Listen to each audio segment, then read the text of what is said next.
Olá, daqui Rui Gabriel. Hoje vou-te contar uma história que para mim fez um sentido muito grande quando tentei perceber porque é que algumas pessoas têm sucesso a fazer algumas coisas e outras pessoas não têm. E aparentemente fazem as mesmas coisas. Então lembrei-me de uma história que ilustra muito bem esta circunstância. Ok? Vou contá-la. Era uma vez, e assim começam todas as histórias, era uma vez um homem muito rico que tinha muitos empregados. E ele recebeu a notícia que havia um rei que queria contratar os seus serviços e que lhe ia dar uma quantidade inacreditável de ouro em troca. E então ia-lhe mandar o ouro, ele só tinha que enviar os seus emissários até ao reino e trazer o ouro. O ouro estava lá. E então esse homem muito rico enviou dois emissários até à cidade desse rei para trazerem o ouro. Eles foram. Passado um tempo, regressaram a dizer: olha, nós chegámos lá e encontramos a porta fechada. E então regressámos, viemos embora. E o homem ficou um bocado admirado, como é que a porta estaria fechada. Pelo sim, pelo não, enviou dois novos emissários. Os primeiros vieram sem nada, não é? Então enviou dois novos emissários. Foram e andaram e ultrapassaram as pontes e os vales e as montanhas, exatamente como os primeiros. E quando chegaram lá, viram um castelo enorme, umas paredes enormes e uma porta. E tentaram abrir a porta, empurrar a porta, e a porta estava de facto fechada. Então o que é que eles decidiram fazer? Decidiram procurar e ver se conseguiam abrir a porta. E tinha uma maçaneta. Então o que é que eles fizeram? Rodaram a maçaneta e pensaram, os outros de certeza, chegaram a ver a porta fechada e não conseguiram. Então há a possibilidade de, rodando a maçaneta, de abrir a porta, não é?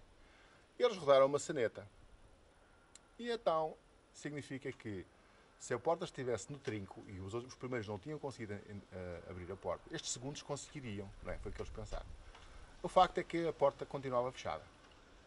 E então eles vieram embora, muito desanimados, porque foram, a porta estava fechada e contaram. Nós vimos uma porta fechada, empurramos a porta não abriu, descobrimos uma maçaneta, demos a volta à maçaneta, mas a porta estava trancada e não abriu. Portanto, a porta está mesmo fechada. É impossível ir buscar o ouro que o rei disse que dava. E então o homem rico decidiu enviar mais dois emissários. E esses dois, o terceiro grupo de emissários, fizeram a mesma viagem, ultrapassaram os vales e os montes e as pontes e a neve e as tempestades e essas coisas todas. Chegaram ao castelo, viram uma parede imponente, enorme e uma porta. Chegaram lá, tentaram empurrar a porta e a porta não abria. Viram uma maçaneta, procuraram dar à maçaneta e deram as voltas, mas a porta continuou a não abrir. Então eles decidiram bater à porta. Bateram à porta com toda a força, a ver que podia ser, estando a porta fechada, que alguém viesse abrir a porta. O facto é que, se a porta estivesse fechada e estivesse alguém do outro lado que ouvisse bater à porta, essas pessoas teriam sucesso. Com certeza. Muito mais do que os primeiros que chegaram, tentaram empurrar a porta e a porta estava fechada e decidiram ir embora. E muito mais do que os segundos que, além de tentarem empurrar a porta, tentaram dar a maçaneta, mas foram embora sem bater. Então estes decidiram bater à porta. E bateram. Bateram à porta. Mas ninguém abriu, ninguém atendeu. Contudo, a probabilidade, a possibilidade que estes terceiros emissários tinham de ter sucesso era maior, obviamente, porque tentaram, de uma forma diferente, resolver aquela questão. Mas foram embora, voltaram para casa, muito tristes e muito desanimados, e disseram ao patrão: patrão, é impossível, ali não há ouro nenhum, não pode haver ouro nenhum. Se calhar a mensagem que o rei te mandou, se calhar é falsa, se calhar não é real, se calhar não é verdadeira, se calhar alguém anda a tentar enganar-te, ou está a rir-se às tuas custas. Então começaram a encontrar todas estas razões para o que tinha acontecido, que a porta simplesmente não abria e ninguém parecia estar a abrir a porta.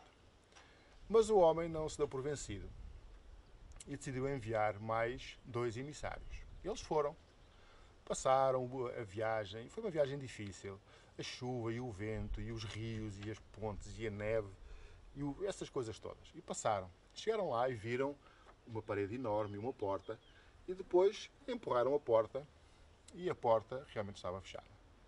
Tentaram dar a maçaneta e a maçaneta não funcionou, a porta estava mesmo trancada. Então decidiram bater à porta e bateram e ninguém abriu. E a porta, aparentemente, não estava mesmo ninguém do outro lado. Então eles decidiram esperar. Decidiram continuar a bater até alguém abrir. E lá ficaram. E bateram, e bateram, e bateram. E depois começaram a chamar. Chamar, a gritar. Ó da casa, ó da casa. E batiam. Ó da casa, e batiam. E da cá, ó da casa, e batiam. E estiveram ali a noite toda a bater à porta. Finalmente, alguém abriu a porta. E era o rei. E o rei disse, finalmente vocês chegaram. Finalmente, eu tenho aqui uma quantidade de ouro incrível para vocês levarem. E estava a ver que ninguém me chamava. E estava a ver que vocês não vinham. E carregou os cavalos e as carroças que eles tinham levado, cheio de ouro, e eles levaram para o seu senhor. O que é que tinha ali acontecido? Esta história é autoexplicativa. Diante da mesma viagem, diante do mesmo prémio, diante das mesmas dificuldades, há pessoas que desistem, há pessoas que não desistem. Mas a verdadeira moral e o verdadeiro ensinamento desta história não é desistir ou não desistir. Porque imagina, os primeiros que chegaram podiam fazer a força toda que eles quisessem para tentar abrir a porta. Quando eles tentaram empurrar a porta, ela estava fechada. Aquela porta nunca iria abrir. Portanto, não é a persistência que é o segredo. O segredo é persistir na procura de soluções. A persistência, quando nós dizemos nunca desistas, não é continuar a fazer uma coisa que não funciona, porque se não funciona, provavelmente não vai funcionar. Significa que não desistas de procurar soluções que funcionem. Isso não vai de uma forma, vai da outra. Isso não vai da outra, vai da outra. Como a água, uma gota de água vai sempre parar ao oceano. Quando chove, pode-se infiltrar, mas se não se infiltrar, fica presa numa poça, evapora de novo e cai de novo noutro local e tenta de novo infiltrar-se. Ou cai numa folha de uma árvore em forma de orvalho e depois cai à terra e depois entra no circuito da planta e depois é de novo evaporada para o céu e depois cai de novo até se infiltrar na terra, e entrar num lençol freático, sair na forma de um rio. Alguma dessa água volta a evaporar-se e volta a cair de novo noutro local, mas eventualmente acaba sempre por chegar ao mar. É esta a atitude dos vencedores, é esta a atitude das pessoas que de forma inteligente nunca desistem. Não é inteligente insistir a fazer uma coisa que não funciona. É inteligente em procurar alternativas que funcionem. E quando tu percebes que funciona, então persiste aí. Não quer dizer que funcione para sempre, mas enquanto funcionar, persiste aí. E quando deixar de funcionar, tens que procurar outra alternativa, como a água. Nós nunca desistimos, não é do veículo, nós nunca desistimos do sonho. O veículo nós podemos usar um ou usar outro, mas do nosso sonho a gente nunca desiste. Eu espero que esta história tenha sido útil para ti. A mim ajudou muito em muitas situações da minha vida e explica muito bem porque é que há pessoas que têm sucesso e pessoas que não têm sucesso fazendo aparentemente as mesmas coisas, e também o segredo desta coisa chamada persistência. É importante persistir, sim, mas também é importante saber em que é que se está a persistir. Se é no veículo ou se é no sonho. No sonho, sim, no veículo, não. O veículo muda, o sonho, não. Um grande abraço e vemo-nos em breve.